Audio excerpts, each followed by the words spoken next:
On October 25, 1841, the United States brig known as Creole, commanded by Robert Ensor, left the home port in Virginia bound for New Orleans, carrying with it enslaved Africans and other items.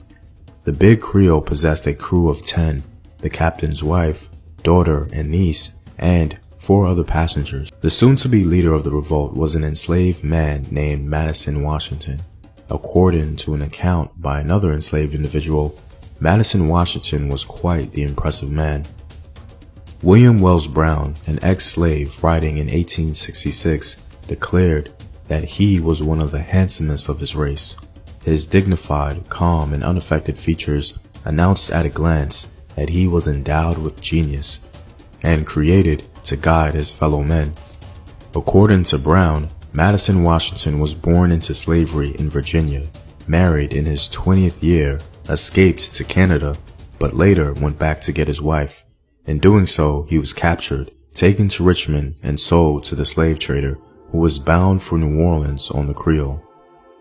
Madison Washington had the lead role in planning a revolt.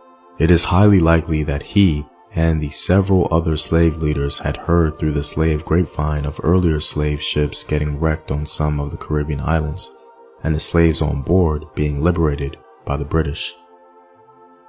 The revolt began with a trap of some sort of Zephaniah Gifford, the first mate on the Creole. Once Washington got the upper hand, he immediately called the revolt on, shouting for the men to join him, declaring that if they did not, he would have them thrown overboard. In total, 19 African men joined the fight. Struggle after struggle ensued. Captain Ensor was severely injured and retreated to a different part of the vessel. A man named William Merritt had valuable experience Madison Washington needed, and so his life was spared, and he promised to navigate the ship to the Bahamas, where they would likely be freed under British law. By 1 a.m., the slaves were practically speaking in control of the ship, with Madison Washington without a doubt the leader. Nearly every officer, crewman, and passenger who made depositions attested to his dominating presence and leadership. Although the 19 mutineers took over the cabin, they harmed no one after obtaining control.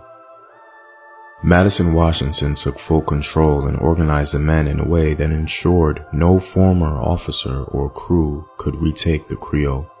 As for the Africans who did not participate in the revolt, they were treated much the same as the crew.